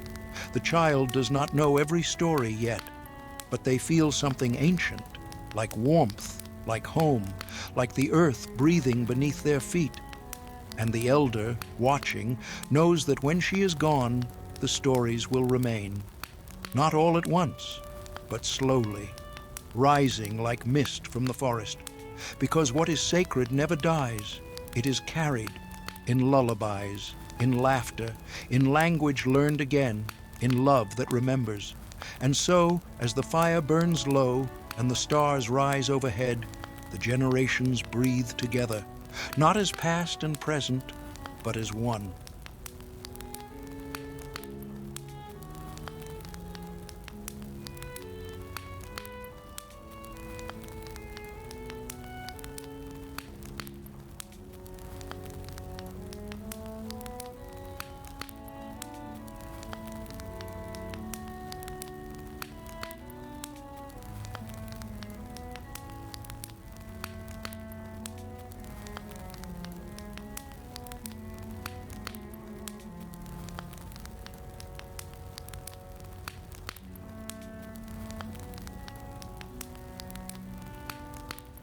The Quiet Legends of Native America. Part 8, Legacy of the Earth. Chapter 36, The land still remembers, the rivers still run, the stones still rest, the trees still reach upward, just as they always have, and they remember. Long before borders, before fences, the land was walked by feet that knew it as family. that sang to it, that named it with love. This memory lives on, not only in the minds of elders, but in the roots beneath your feet. A trail where moccasins once stepped, a spring where hands once cupped cool water, a canyon where a child once laughed, and the echo carried her voice for centuries. The land does not forget. It holds, it hums, it waits. And for those who pause, who place a hand on a stone or kneel beside a stream, it will still speak, softly, always softly. Chapter 37, Walking in Two Worlds. Many native people today walk in two worlds, one with electricity, computers, cities, the other with cedar smoke, ancestral names, and sacred circles. They navigate offices and reservations, highways and horse trails, emails and oral tradition. And in that walking, there is quiet strength. To wear regalia one day, and graduation robes the next. To speak fluent Lakota at home and fluent English in court. To protest in Washington, then return to the mountain to pray. This is not confusion. This is harmony. To be both, modern and traditional, contemporary and ancestral. To walk in two worlds is to carry wisdom from both hands, and to show others how to walk with balance. Chapter 38, Peace, Not Perfection. Peace is not the absence of pain, it is the presence of understanding. The native peoples of America have known hardship, they have known sorrow, but they also know peace, not loud peace, but quiet peace. The kind found in a grandmother's smile, a child's drumbeat, a sunrise over old ground. They don't claim perfection, they don't erase the wrongs, they forgive, they return, they plant again. Peace is not given, it is grown, from patience, from story, from listening. It is a seed kept warm through winter, and when it blooms, it hums like a song no one remembers learning, but everyone knows.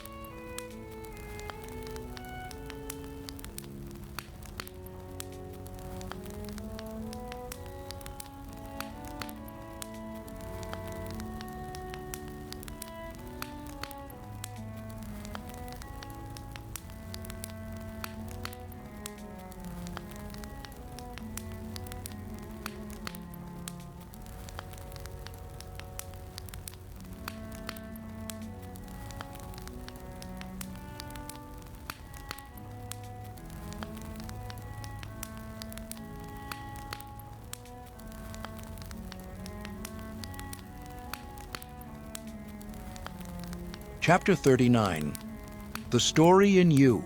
Now you've heard the quiet legends, you've walked the circle, you've sat by the fire, but the story is not theirs alone anymore. You too are part of it now. If you listen when the wind moves through trees, if you walk gently across earth, if you speak kindly, you continue the story. You do not have to be native to carry respect. You do not have to know the old languages to speak with care. The spirit of these legends is not only for remembering, it is for living. Let each step you take honor something older than yourself. Let each breath carry a little more peace. That is how stories survive, not in pages, but in people. Chapter 40, The Fire That Never Dies. Some fires burn hot and fast. They rise, they rage, and fade. But some burn low and steady, for generations, for lifetimes. The fire of Native America is one of these. It never stopped burning.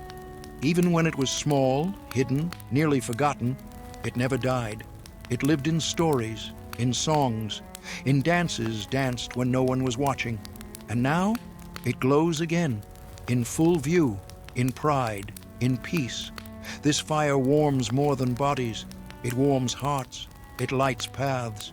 And even as this story ends, the fire remains, crackling softly, like the breath of the earth itself. So rest now. Let the drum beats fade into your dreams. Let the old words carry you. The fire is still here. It always was. And it will keep burning. long after we close our eyes.